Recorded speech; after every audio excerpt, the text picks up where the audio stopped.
Our paper looks at the structure of racial attitudes among whites in America. We started this project when we met in graduate school. We both went to the Stanford Summer Institute in Political Psych, also known as SIP.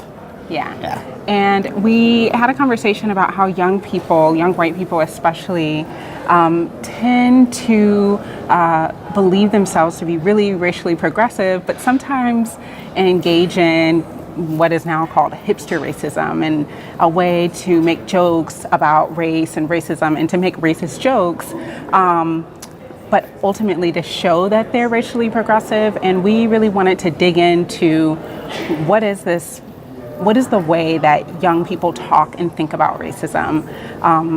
And part of the difficulty of doing this kind of work is that the measures that we tend to use were developed long before any of the millennials were even born. And we know that racial attitudes change over time, so we wanted to try to find a better measure or a more accurate measure of the way young people talk about race and racism. Yeah, so we asked, I think about 40 or 50 different questions, and we conducted a statistical analysis and figured out that there are 4 questions that tap 2 dimensions. So when we think about racial attitudes, we can think about people acknowledging whether or not racism exists, and then a second dimension is basically whether or not they care about it.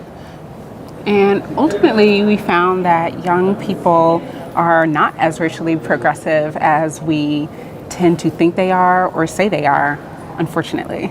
And initially, whenever we presented our results, people were always skeptical, because we find that the old-fashioned racial attitudes that you'd expect people's parents or grandparents to hold are actually being held by young white millennials. And we were actually presenting a lot of these findings before Trump was elected or the alt-right came to kind of prominence in America.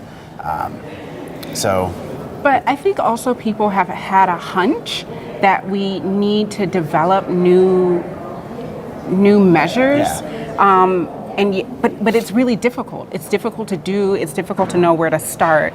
And so, I mean, we've also gotten a lot of encouragement from people to pursue this research, because we all want to have accurate measures and predictive measures in our work. And we're really, really honored to have won this award.